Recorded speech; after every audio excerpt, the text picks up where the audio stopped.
अजब स्कूल की गजब कहानी। यह स्कूल है और बाढ़ के पानी से घिरा हुआ यह स्कूल अपनी बदहाली पर रो रहा है। स्कूल के हेडमास्टर का कहना है कि स्कूल तक जाने वाली सड़क के निर्माण के लिए पंचायत प्रतिनिधि से लगातार कहा गया, लेकिन उसके बावजूद यह सड़क नहीं बन पाई। विद्यालय के निकट जो है बांध टूटा हुआ है, वहाँ 3-4 फीट पानी है, जैसे सड़क पूरा अवरुद्ध है। सड़क कभी भी पंचायत प्रतिनिधि को हम बराबर सूचना देते गए कि कम से कम वहाँ विद्यालय तक जाने के लिए सड़क बने, लेकिन अभी तक वह कार्यवाही नहीं हो पाई। इस बार हेडमास्टर जी के ऊपर प्रेशर पड़ा और जैसे तैसे मिडिल स्कूल को एक दरवाजे पर शिफ्ट किया गया।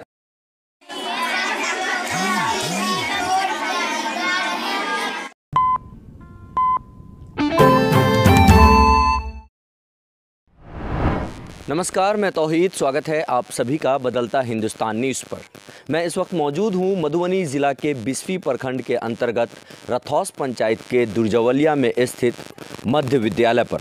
मैं आपको बता दूं, दुर्जवलिया में स्थित मध्य विद्यालय की स्थिति ऐसी है कि ये मेरे पीछे आप तस्वीरों में देख सकते हैं, ये मध्य विद्यालय है और जहाँ पे मैं खड़ा हूँ ये मुख्य सड़क है और सड़क पर पानी है और स्कूल चारों तरफ से पानी से घिरा हुआ है। अफसोस की बात यह है कि दशकों गुजर गए, हर वर्ष बाढ़ के दिनों में इस प्रकार की समस्याएं आती हैं कि स्कूल तक आने के लिए 3 से 4 फीट का पानी हेलना पड़ता है और जिसके कारण स्कूल को बंद कर दिया जाता है। स्कूल में शिक्षा व्यवस्था बंद हो जाती है। इस वर्ष भी वही होना था, लेकिन मैंने दबाव बनाया यहाँ के हेडमास्टर के ऊपर, सीईओ से बात किया और फिलहाल स्कूल को टेम्परेरी तौर पर किसी दरवाजे पर, जो कि हमारा ही दरवाज़ा है, उस दरवाजे पर चालू किया गया है टेम्परेरी तौर पर। कोरोना महामारी के कारण बच्चों की शिक्षा पर किस प्रकार असर पड़ा है यह आप बखूबी जानते हैं, लेकिन यह तस्वीर है मधुबनी ज़िला के बिस्फी प्रखंड अंतर्गत रथौस पंचायत के दुर्जवलिया गांव में स्थित मध्य विद्यालय की। बाढ़ के पानी से स्कूल चारों तरफ से पानी से घिरा हुआ है। कोरोना महामारी के कारण स्कूल यूं ही बंद था, लेकिन सरकार के आदेश के बाद भी स्कूल में शिक्षा व्यवस्था सुचारू रूप से नहीं चल पा रही है। इसका मुख्य कारण है कि बाढ़ के पानी से स्कूल घिरा हुआ है, स्कूल तक बच्चों को आने के लिए सड़क नहीं है और अब तक किसी भी पंचायत प्रतिनिधि ने इस सड़क को बनाने के ऊपर कोई ख़ास ध्यान भी नहीं दिया। यही वजह है कि शिक्षा व्यवस्था एक दरवाजे पर सिमट कर रह गई है और फिलहाल स्कूल के बच्चों को शिक्षा एक दरवाजे पर दी जा रही है। सर, आखिर क्या वजह हुई कि यहाँ पर किसी दरवाजे पर स्कूल को चलाना पड़ रहा है? क्या वजह है उसकी?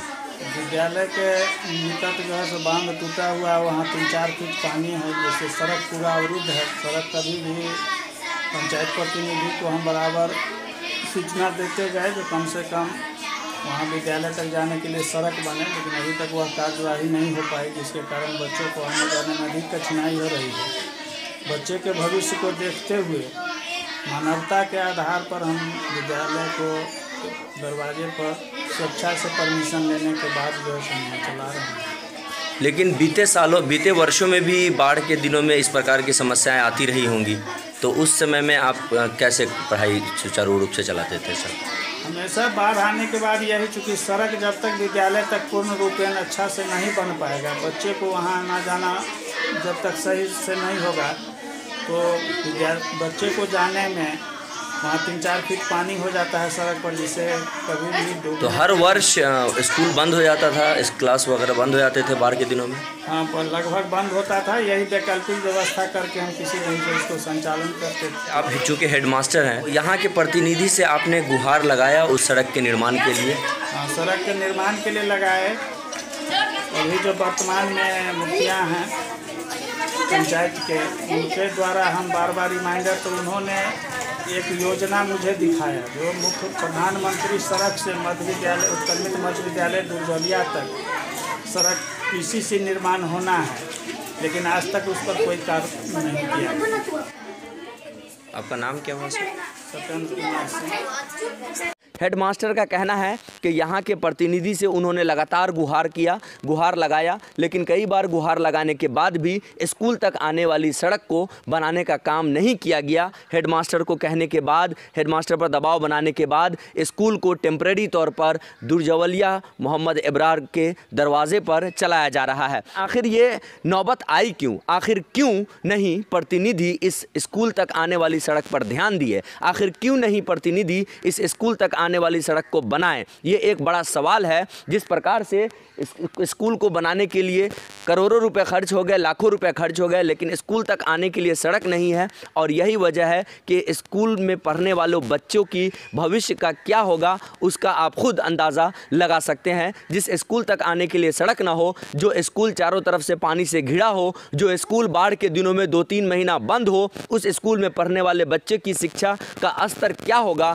ये आप खुद ब खुद अंदाज़ा लगा सकते हैं। यह केवल एक उदाहरण है जो कि दुर्जवलिया मिडिल स्कूल की मैं आपको दिखा रहा हूं, लेकिन कई स्कूल्स ऐसे हैं जो पानी से घिरे हुए हैं बिहार में, बिस्फी में ख़ास तौर पर, और कई स्कूल्स ऐसे हैं जहां पर शिक्षा व्यवस्था ठप पड़ चुकी है। लेकिन यहाँ के निकम्मी सरकार और यहाँ के निकम्मे प्रतिनिधि के कारण स्कूल में पढ़ने वाले बच्चे के भविष्य नरक में जा रहा है, अंधकार में जा रहा है। लेकिन नेता, मुखिया और प्रतिनिधि अपना जेब भरने में, अपना बिल्डिंग बनाने में लगे हुए हैं और बच्चों की शिक्षा व्यवस्था को जिस तरीके से चलाना चाहिए वहाँ पर कहीं ना कहीं प्रतिनिधि फेल होते हुए नजर आ रहे हैं।